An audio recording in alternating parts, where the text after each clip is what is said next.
Hello and welcome, Michelle here, and I've got some new things to share with you. The first of which um, are just four new Holbein colours, watercolours.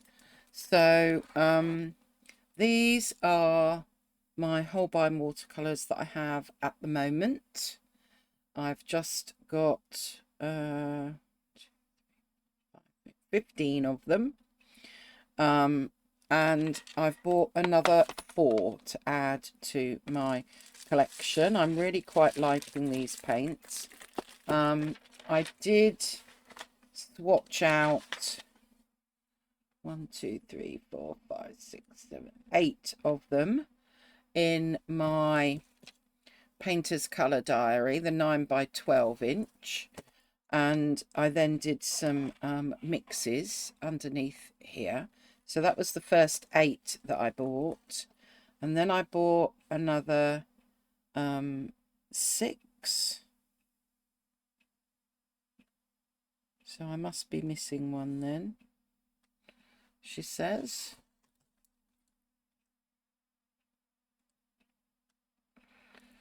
Sean Brilliant, Yellow Ochre, Perylin Maroon, Mars Violet, Sepia, Bolt Blue, Olive Green and Payne's Grey, Permanent Yellow, Deep Burnt Sienna. Oh, Bright Rose. I forgot to put Bright Rose in there, so I will correct that and add my Bright Rose in there as well. And I will go and hunt for the tube so that I can write down all the information that goes with it. And as if by magic, we now have the Bright Rose. So what I'm going to do is I'm going to swatch them in here, and then I'm going to add them to my swatch card and pop them in here. So I've already got some full pans out ready to put them in. Let's start with the Bright Rose then and try and gather the information that we need. So what does it say here with my lovely magnifying glass to help me?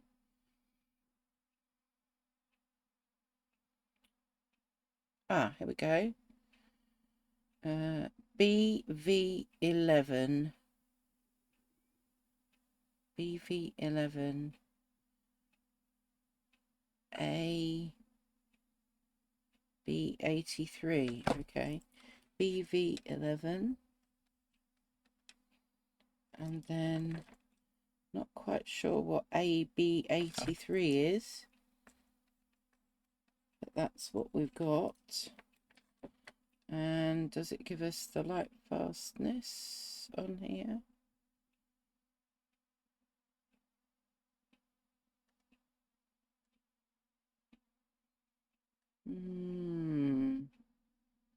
I don't think this one is particularly light fast. We'll leave that one for the minute, and never mind, we will just swatch. So to do my swatching, I'm going to be using my Van Gogh brush, size 8.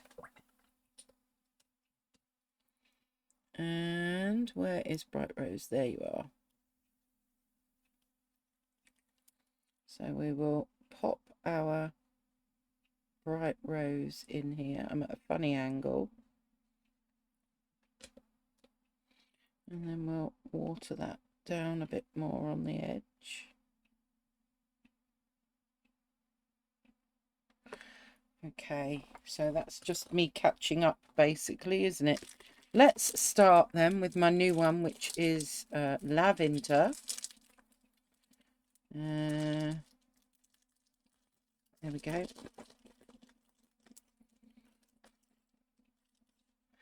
Doesn't give us any more information on the packet, but what have we got? PV15, PB29, PB29. We've also got PW6 and 2 stars and semi-transparent, or no, actually I think that's more like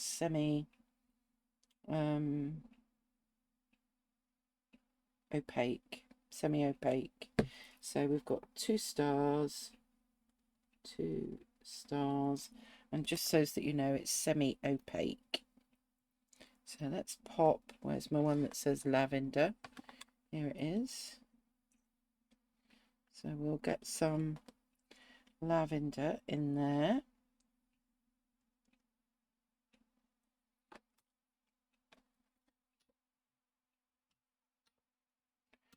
And we can then swatch this.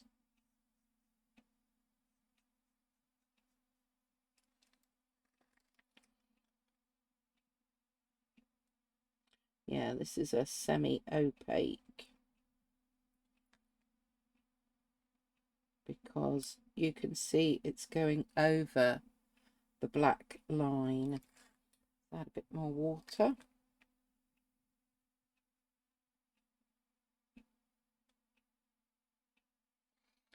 There we are. There is our lavender.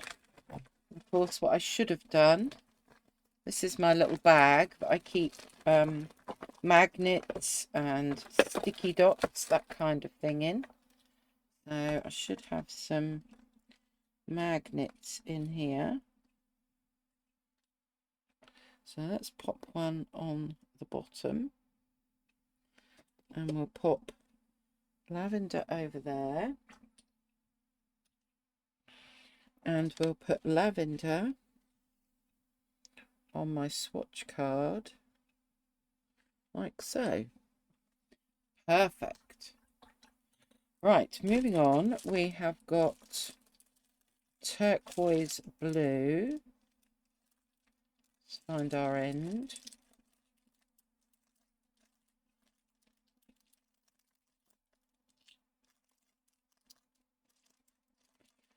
And it didn't want to do that, did it?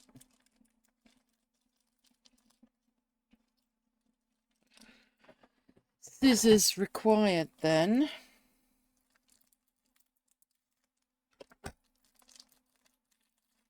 There we go. There is our lavender. Not lavender. Turquoise blue. Gosh, get my words out today. Right, and what is this one?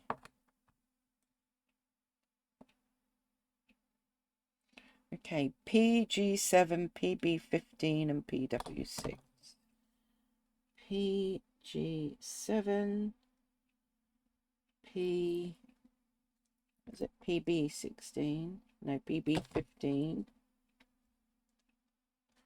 PW6. And this one is 2 stars again. And it's 2 stars, and this one is probably semi-transparent, I would think. So let's pop the dot on the bottom first this time, and pop some in our full pan.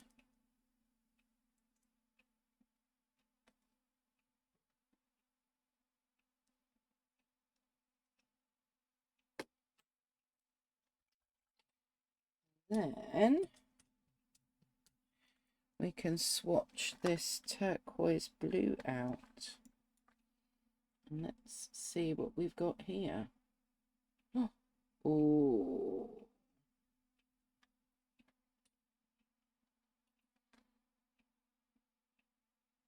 Well, actually, this is almost semi-opaque as well, rather than semi-transparent. I didn't look up what the symbol meant. I know it means semi-transparent or semi-opaque, one or t'other.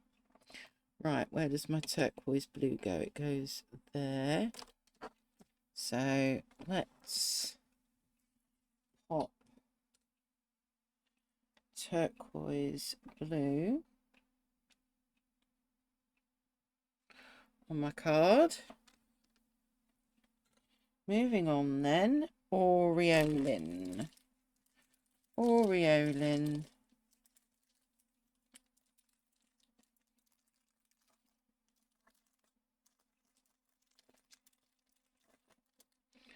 There we go, there's our Aureolin. And this one.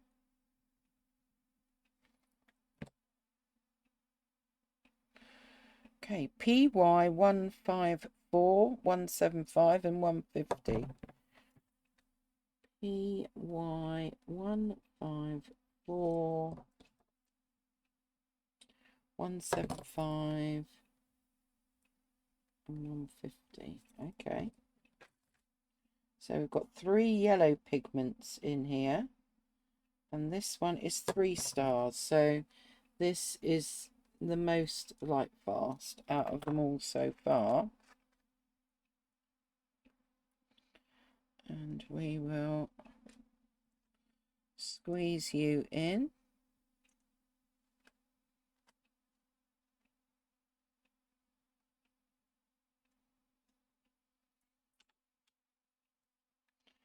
Brush.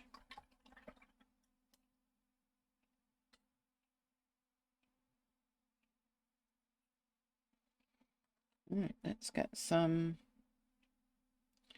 Aureolin in.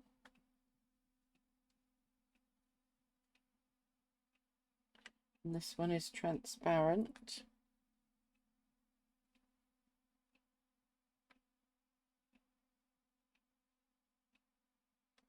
That one's pretty. And then let's paint that on my card.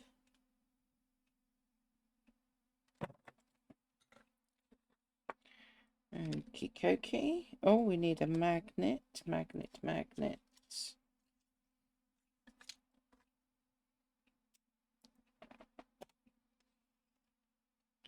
And then our final one is leaf green.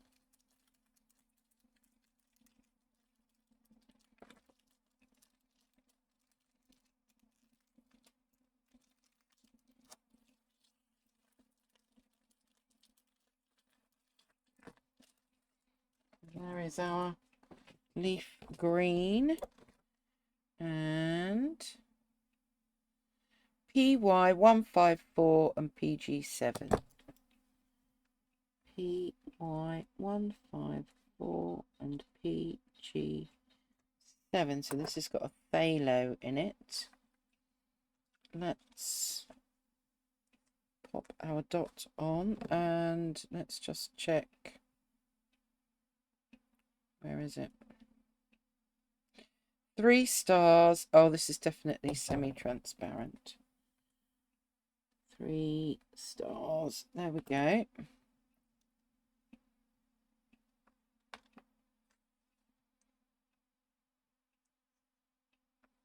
It's looking lovely.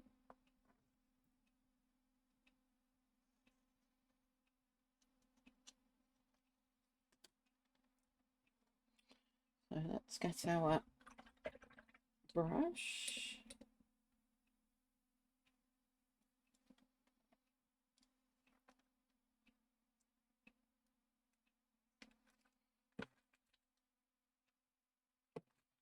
Water.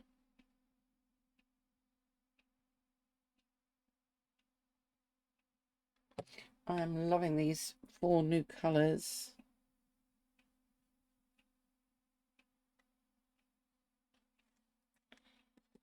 And then we'll add that in here as well.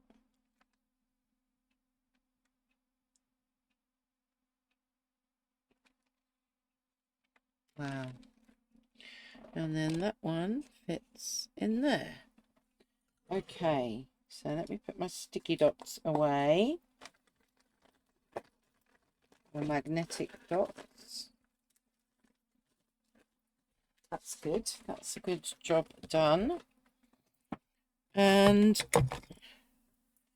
I will bring these up a bit closer. There is the lavender, the turquoise blue, aureolin, and leaf green. And because these are over the other page, I think I might swatch these ones on here so that they're all together. So we've got Jaune, brilliant, number 1.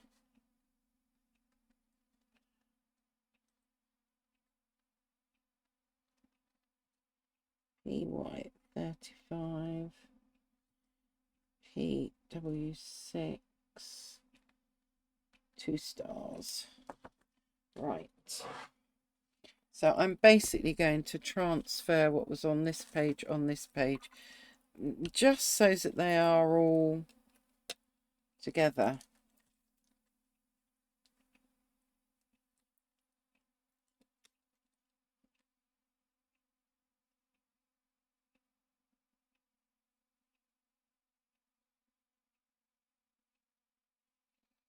There we go. There's our Jaune, brilliant. Yellow ochre. Well, let's paint it because I've got my brush ready. We'll paint first.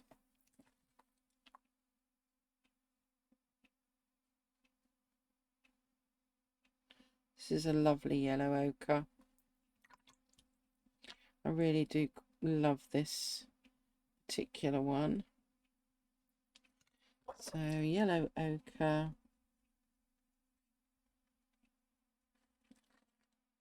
PY42, and 3 stars. Okay. Perylene Maroon, which is here.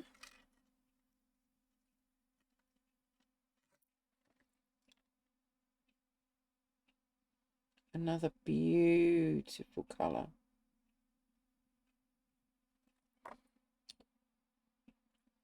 Bit more water.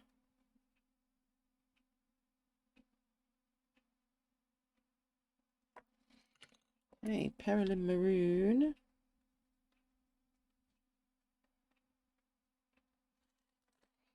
Which is PR179. And this is 3 stars. Right.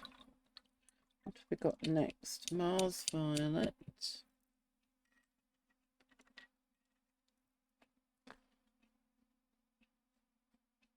I've been loving using this colour lately. This Mars Violet. It's rather stunning.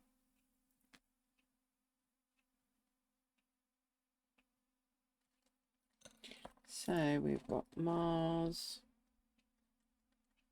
Violet, PR101, PV23, and PBR7.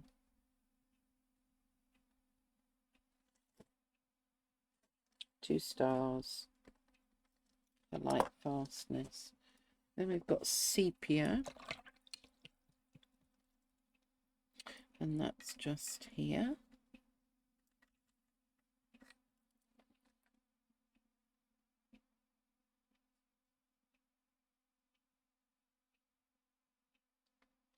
And this is a nice rich sepia as well.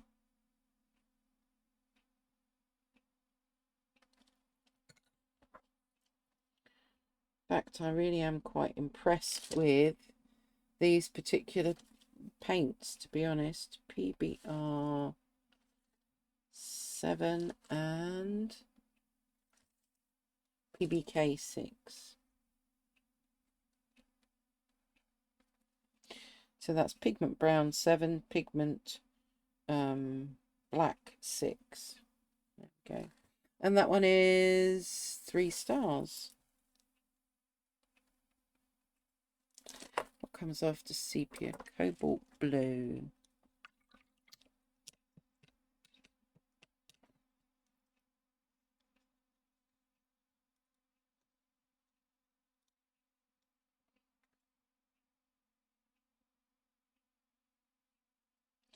Now, I think most people are either a ultramarine or a cobalt blue person. I'm all for cobalt blue. Water that down a bit. But I know some people really like ultramarine as their main blue. Right, cobalt blue, PB28. And 3 stars. And then we've got cobalt blue hue. No, that one's already up here. Olive green.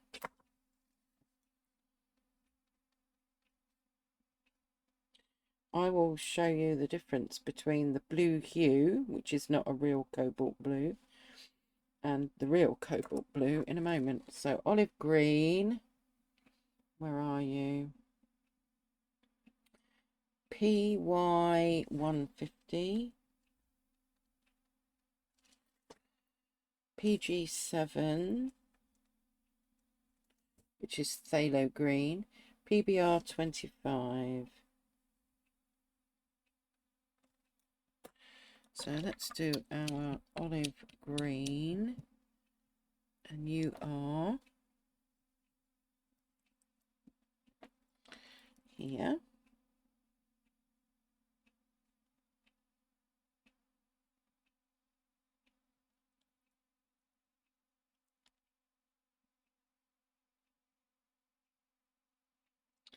And 3 stars. Right, how are we doing? Payne's Grey I haven't done yet.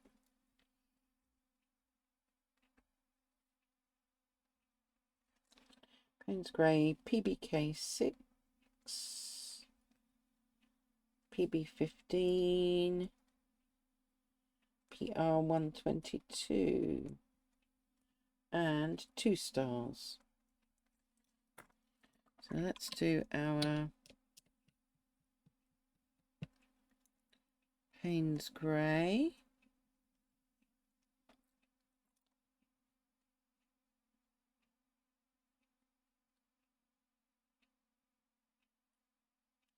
And I do rate this Payne's Grey as well, because I like mine to have a fairly blue tinge.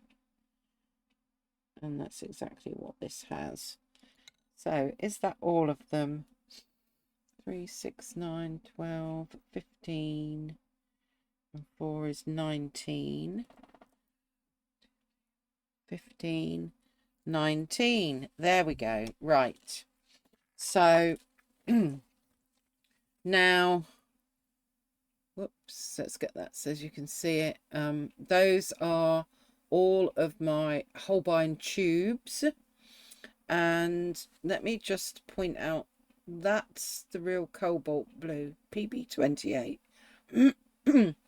This is the cobalt blue hue, which is made up with PB29:15. So it's kind of close to a ultramarine. I'm pretty sure PB29 is ultramarine. So PB29:15 will be a version of, but it's nowhere near as bright as the actual cobalt blue, as you can see. So yes, there we go. Those are my 19 now tubes, and what a lovely selection I've got. So I've got 3 greens, I've got 3 yellows, I've got 3 blues, I've got 3 browns, and then I've got 1, 2, 3, 4 sort of pinky red colours, and I've also got that Jaune Brilliant, which I kind of use instead of Buff Titanium in this particular set. So I think that that has definitely strengthened my choices with this particular palette, to be honest. Yeah, really looking forward to using some more of those, but those really need to dry out now. And I probably, can you see, this one's a bit messy, but never let that bother you. I'm just going to get my cloth and my paintbrush, and what I'm going to do is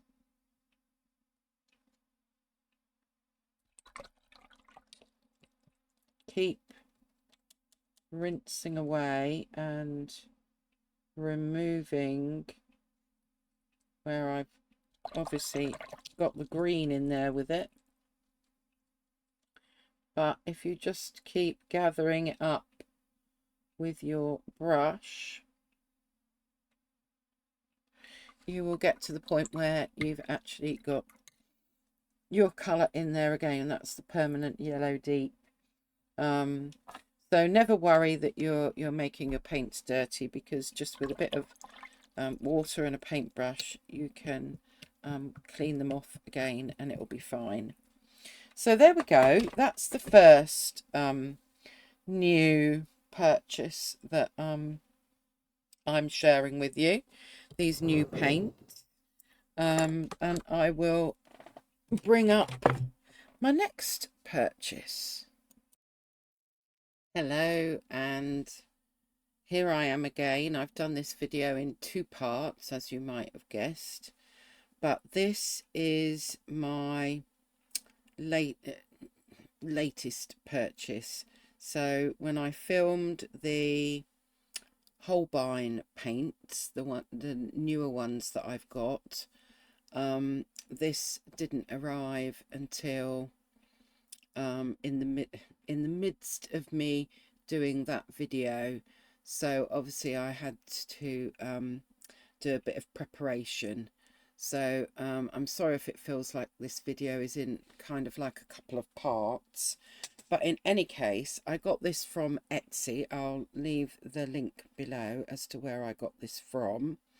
You can see that this little wooden box has got my name on, and it's got a lovely little design on it with paintbrushes and a paint palette. And when I open this up, you will see that it didn't come with this. This is, I've got several travel paintbrushes, and so I've popped one in there, but this opens up. She says 1, 2. I might have to squish them down a bit with something. I only filled this yesterday. There we go. Anything else sticking up? That one.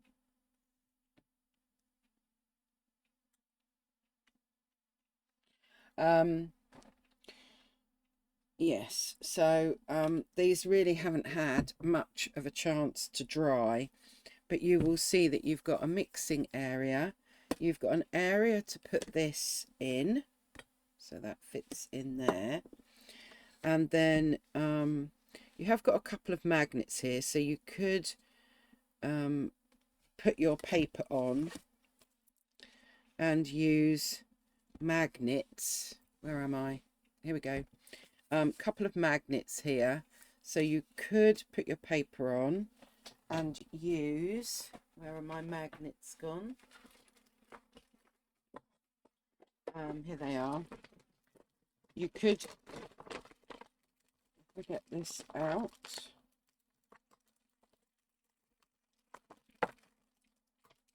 So I've got a couple of quite strong magnets here. Oh, they are very strong. Is that the one? Yeah. So you could put magnets on here. Nope, that's the wrong one, wrong side.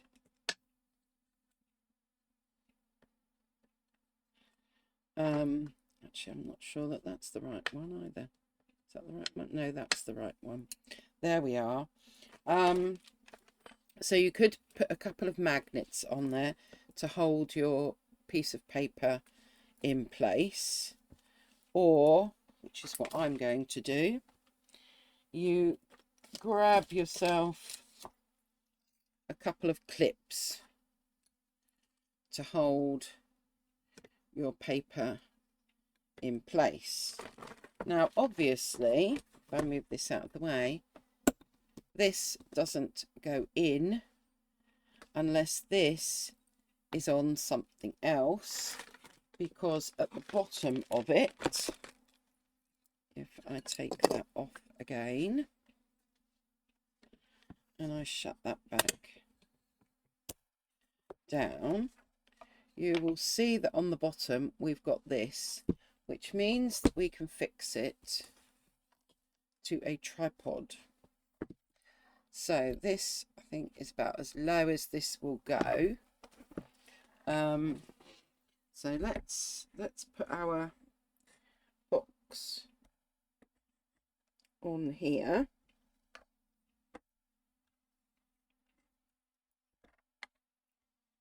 Hoping I'm in the right place. Maybe not.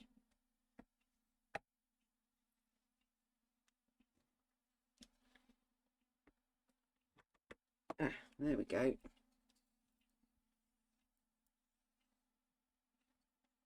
We going round. So you can get that on there so that it's nice and tight. And then when you open it up, I need to zoom out a bit. Hold on. I think you will get the idea. Basically, that then fits in there, and then you've got your space here. Right, let's see how I can do this. Let's zoom out. Okay, I think this is now better, because if I tilt my camera and I go back, you can now see that this is attached to my tripod, and so this water container fits in there nicely. There is the mixing palette, and I've worked out that the biggest size piece of paper I can have on here is 4.5 by 6.5, and I've pre-taped it so that I've got a bit of a border. So just using that, and let's grab a paint brush. Well, let's use the travel one. Let's use the travel one.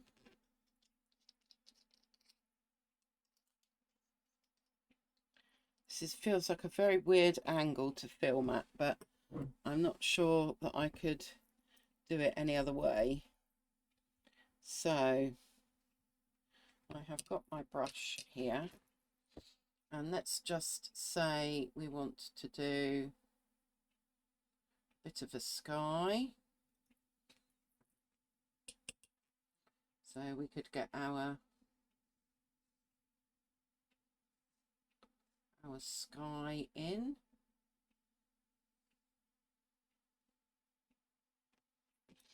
And then let's say we want to get some greenery in. So let's use this one.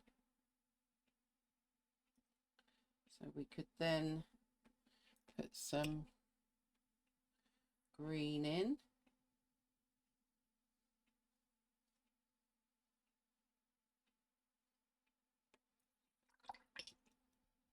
And obviously you can, lay that flatter if you want. I'm putting it at a bit of an angle. Let's get I think this is Peridine Green. We'll soon see, won't we? So we can get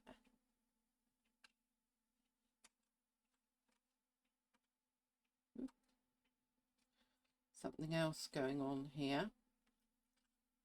Maybe we can even darken that up a bit. So and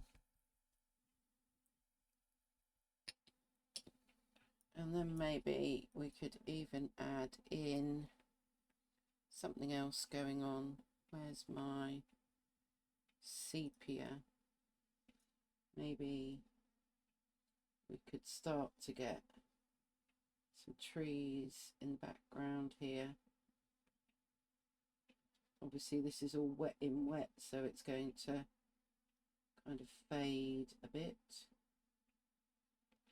And you'd have to wait for that to dry before you could do anything else. So if let's aim my camera a bit better and go down a bit more.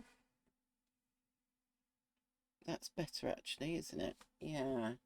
So now you can see what it is that I'm doing.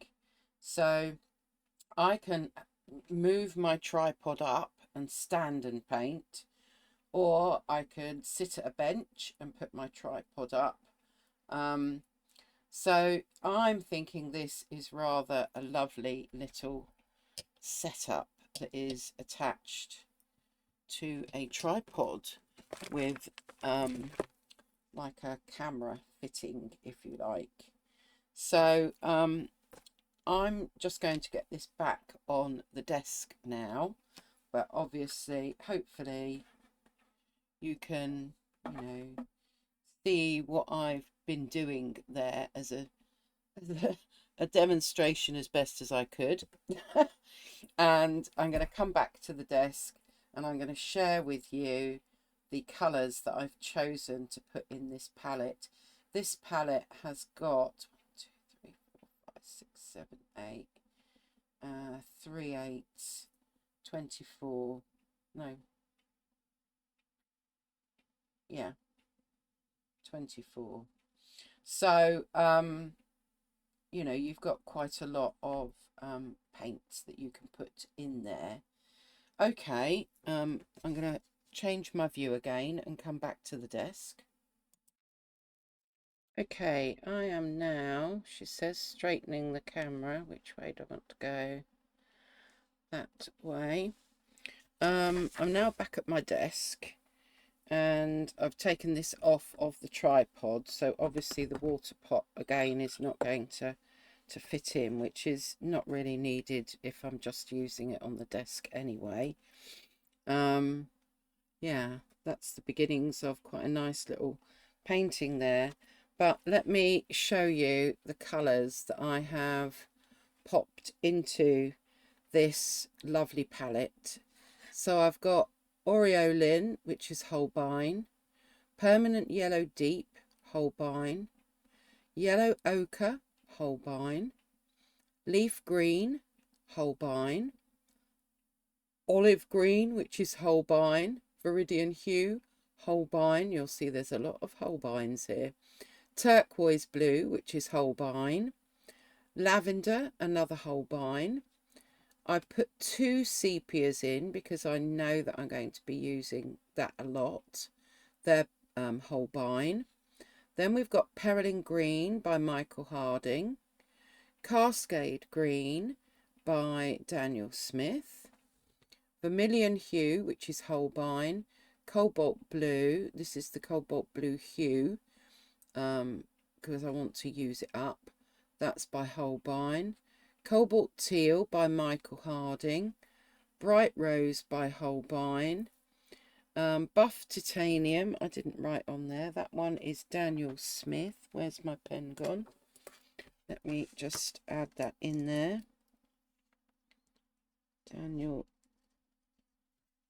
Daniel Smith. The Payne's Grey is Lucas. And then the burnt sienna is Holbein, Aussie red gold Daniel Smith, quinacridone sienna Daniel Smith, and Mars violet by Holbein. So those are the colours that I've chosen. I've got kind of 3 yellows, 1 earthy, 1 more of a warm yellow, 1 more of a cool yellow. I've got blue wise, I've got my cobalt blue, and I've got a turquoise blue and a cobalt teal, and obviously my Payne's grey, the Lukas one, has got quite a bit of blue in it, so it can pass for almost like an indigo as well. When it comes to my greens, I've got this bright leaf green, I've got a toned down olive green, I've got a viridian hue, which I would use for mixing, not on its own. I've got cascade green and perylene green, so I've got plenty of greens. Browns, I've got my burnt sienna, I've got Mars violet, and I've got sepia. I've got some the Quin sienna and the Aussie red gold are kind of earthy colours as well, together with our buff titanium and our yellow ochre. And then I've got these, well, I've got a red, and I've chosen the vermilion hue. I've got the lavender as my purple, and I've got my bright rose as my pink. So those are the colours that I have chosen for this particular palette that I'm going to be really excited to use. I'm just going to, with a spare piece of paper, I'm just, and my water, wherever that's gone, I just want to try out mixing. Maybe let's take my viridian hue, and let's say I want to make quite a foresty green, so perhaps I might even add some of my Payne's grey to that. Yeah, and then I get this really quite nice bluey green kind of pine, like a pine green, I suppose. So that's rather good that I can get that. Can I make a different purple? I've got my lavender. What happens if I take my lavender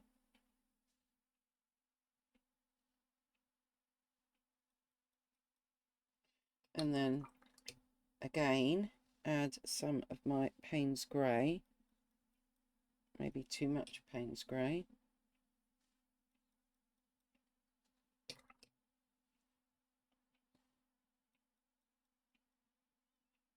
Well, I get a slightly darker, but maybe I need to add some of the bright rose to it as well. Okay, and now we get a much more pinky purple that I don't have over here. So that's rather nice. I'm guessing if I added a bit of the cobalt blue, let's,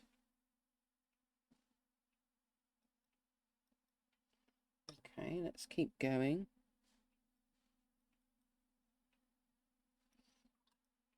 Quite hard to get it right, but we'll keep trying. Okay.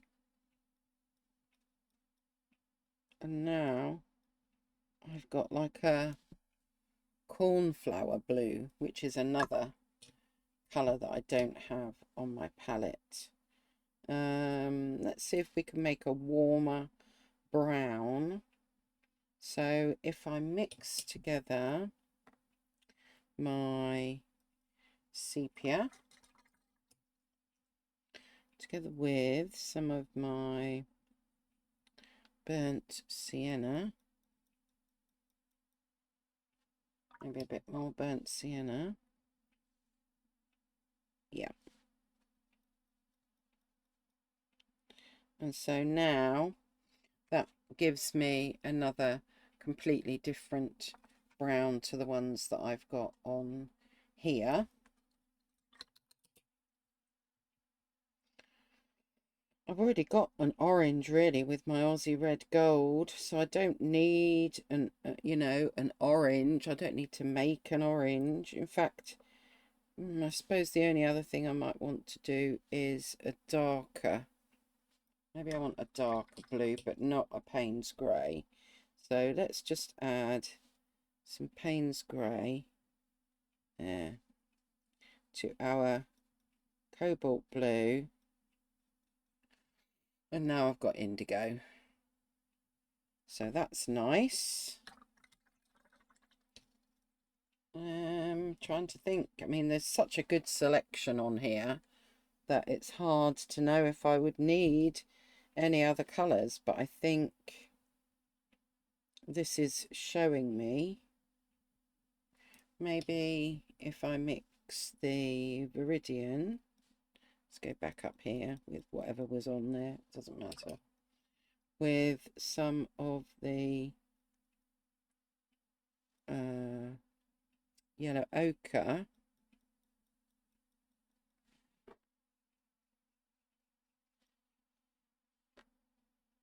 and then I would say that's more of a sap green, which I don't have on my palette. What else might we need? I mean, bearing in mind that, you know, with watercolour, if you want a paler colour, then all you've got to do is add more water, really. I suppose we might want a different kind of orange, mightn't we? Let's just let's just clean that off.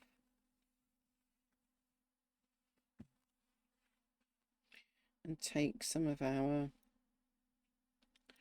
Viridian. Maybe add some of the Aureolin to it.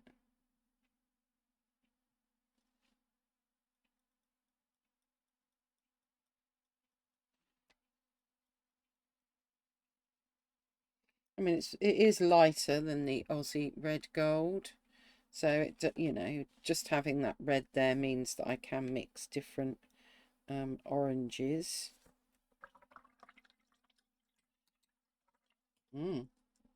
Okay, well, to be honest, I'm really happy with that as a palette, considering that I'm going to be able to get all these other colours as well, but I'm not going to need many. I'm not going to have to do a whole heap of mixing, I don't think, which is quite nice for a outdoor palette, because you know, we don't always have enough mixing space to keep mixing loads of colours. And that wipes clean really nicely. How dry is that? I mean, you can use it in the studio, obviously. I think I obviously used, what did I use? I used Cascade Green there. That's why we've got this lovely effect going on. So let's go back to our sepia, and let's maybe get some more of these trees in the front a bit more.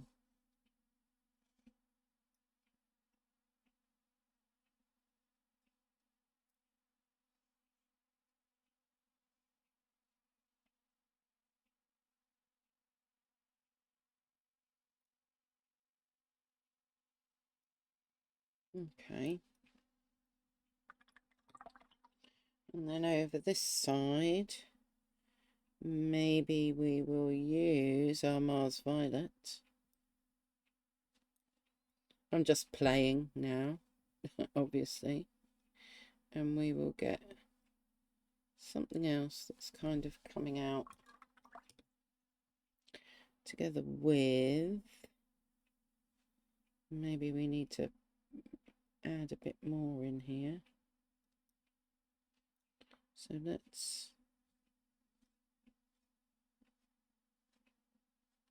get some big rushes coming out there.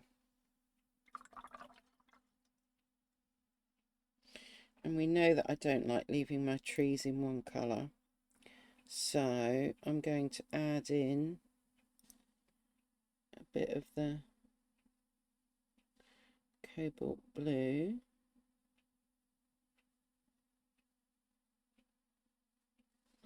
And let it do its thing. So that we've got a bit more interest going on. And obviously I've got this at a little bit of an angle, which actually is quite nice. Where is my Perylene Green? There you are.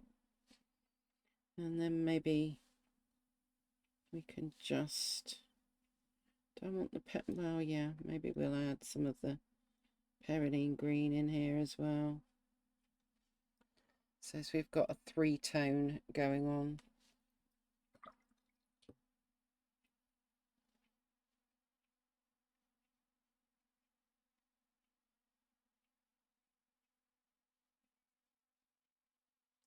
Blend some of that in a bit more.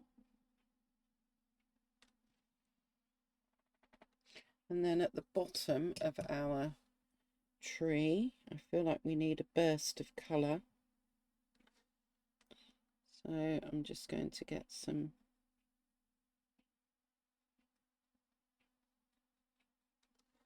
bright green going on in there. And maybe I want to emphasize where my horizon line is.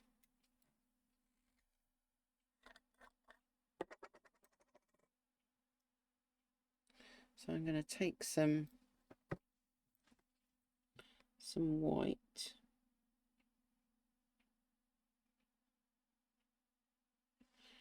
and just give myself a little bit more. Just gonna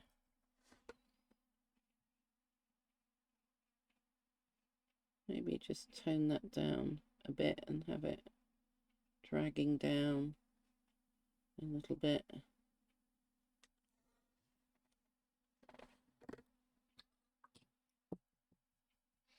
Although to be fair, I don't think I like that bit. Let's just damp brush.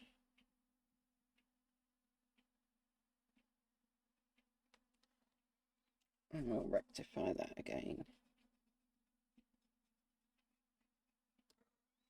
There. Okay. I'm going to dry that. Take off some of that excess first, where it drips down,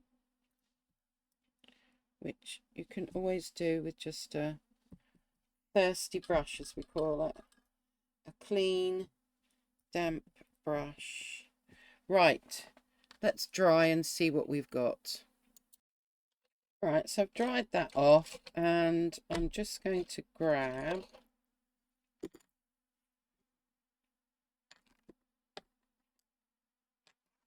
a few coloured pencils.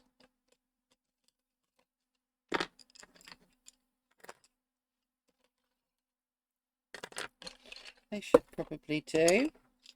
So I'm going to use my sepia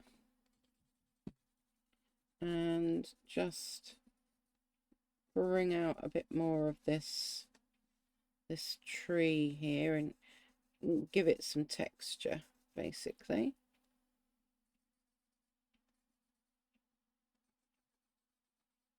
And these ones that are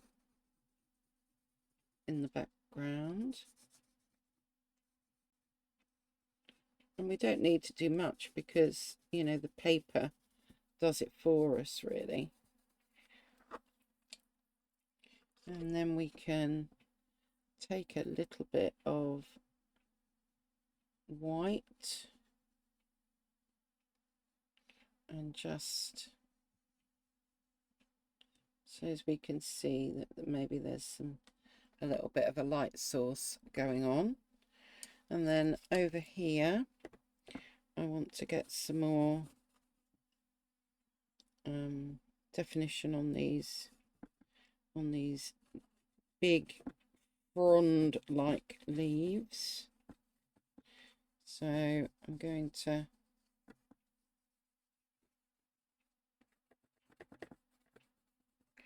just add a bit more in there, and also down here I'm going to add a bit of the darker green in there. Okay, I mean, it's kind of a misty-ish picture anyway. Let's take it off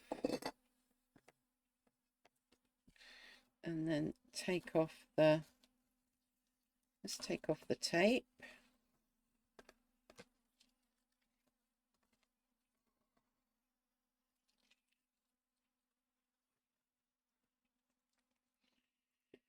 Let us move that one back further and bring this up. Not bad for a little practice piece to see how this set would work. I'm quite happy with that. You'll notice that I cut my paper down to 4.5 by 6.5, which is inches, which is what is needed here. And then I used one of these to round the corners off, basically. And I think that has come out really quite well. So yeah, I'm quite pleased with this as a set, and I'll just pop that like that, even though, let's move that one out of the way. Let's wiggle myself back around again, and we can probably fit my colours in there then. So yes, there you are. That is my little, get that back. When you're putting these back in, you need to get them back into a point so that you don't damage the bristles. And obviously it's got a little hole there to let it breathe so that they don't go mouldy. But there you go. That is my latest travel set that will fit on my little tripod here with this attachment. And I'm really looking forward to using this when the weather gets a bit nicer. So, what do you think? Would you have chosen different colours? Do you quite like this idea as a setup that fits on a little tripod? There you go. All right. Well, take care, everybody. And yeah, I hope me trying to get my camera work done properly doesn't put you off. But as most of you know, I'm not here to do things perfectly. I do my best, and it's real. It's not me trying to look like a professional video taker. Is that the word? I don't know. Anyway, stay safe, stay healthy, stay calm, and I'll see you next time.